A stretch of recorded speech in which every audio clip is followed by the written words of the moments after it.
Bonjour à toutes et à tous, bienvenue au sein d'Ophi Invest AM pour cette nouvelle vidéo hebdomadaire. Alors, on a une semaine qu'on pensait calme, dans la mesure où en plus elle était amputée par le premier de l'an.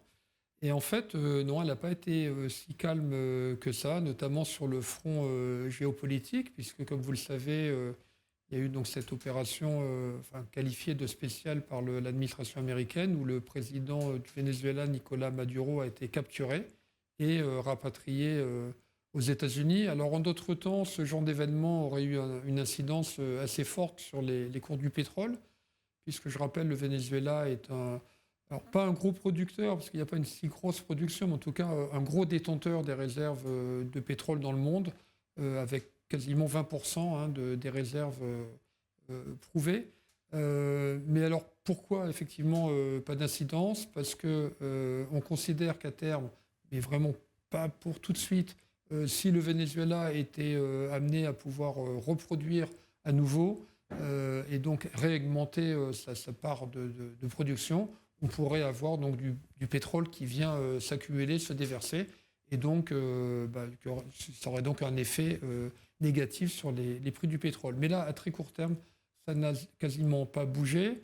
Alors maintenant, sur le front géopolitique, effectivement, ça a quand même des incidences, parce que dans la mesure où, quel que soit ce qu'on pense du président Maduro, les États-Unis ont agi dans un cadre en dehors du droit international, ça pourrait donner effectivement des idées à d'autres nations, comme la Chine, qui a multiplié les opérations autour de Taïwan.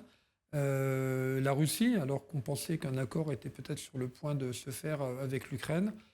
Et puis on voit aussi qu'en Iran, ça bouge pas mal. Il y a des manifestations hostiles au régime, des menaces aussi de la part du président Trump.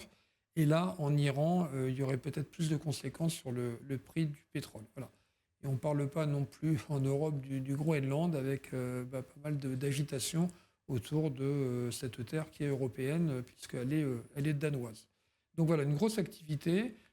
Sur les marchés, alors, à contrario, on a des marchés de taux qui sont plutôt calmes, avec a priori des banques centrales qui ne devraient pas être très actives au cours de l'année 2026. On n'attend quasiment rien en Europe, a priori pas de mouvement. Aux États-Unis, encore deux baisses des taux, mais pas beaucoup plus.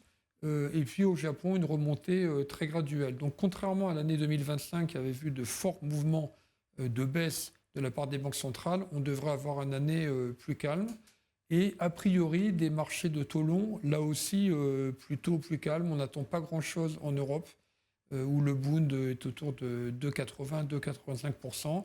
On n'a pas l'impression qu'on pourrait sortir vraiment par le haut. Voilà, on pense que l'année devrait se produire autour de ce niveau-là. Aux États-Unis, c'est différent, parce qu'on a une conjoncture qui est plus forte, avec éventuellement des tensions possibles. Là encore, on ne pense pas qu'on pourrait aller très au-delà du niveau actuel, mais enfin des tensions possibles, soit en cas donc d'une conjoncture plus forte, avec éventuellement un regain d'inflation, soit à l'inverse, si on avait donc au sein de la Banque centrale européenne, américaine, une politique beaucoup plus, on va dire, trumpienne, c'est-à-dire que vous savez que le président de la Fed, Jerome Powell, va être remplacé par une personnalité qui est beaucoup plus acquis à Donald Trump, qui lui fait pression sur la Fed pour baisser les taux. Et si on avait finalement une politique monétaire trop accommodante, on pourrait avoir une pontification de la courbe des taux avec des investisseurs qui pourraient prendre peur d'un regain de l'inflation éventuelle. Mais enfin, on n'en est pas du tout là pour l'instant. Sur les marchés actions, on a commencé en fanfare. Il faut avoir en tête que l'Eurostock, en l'espace de 3 jours, a réussi à avoir une performance supérieure à tout ce qu'on attend sur le marché monétaire en Europe. Donc une performance de plus de 2%. Ça a pas mal commencé aussi aux États-Unis. Alors pourquoi? C'est dans un contexte où on n'attend pas de grands mouvements de la part des taux d'intérêt et on attend effectivement des progressions de bénéfices sensibles un peu partout dans le monde, mais notamment aux États-Unis. On a même des niveaux de PER qui sont quand même élevés, hein. On est au-delà quand même de la moyenne de long terme, au-delà de la médiane, mais ces niveaux de PER sont justifiés par le fait qu'il y a une croissance sur les 2 années à venir qui est relativement forte et qui fait que le niveau de valorisation en 2027 ou 2028, effectivement, est plus en rapport avec l'historique. Et pour ça, il ne faut pas qu'il y ait de déception. Donc les semaines à venir vont être très importantes parce qu'on va avoir les premières publications des résultats 2025, mais aussi les premiers commentaires sur l'année 2026, ce qui nous permettra effectivement de savoir si l'anticipation de hausse des profits n'est pas trop forte. S'il y avait des déceptions, on pourrait avoir à ce moment-là des consolidations.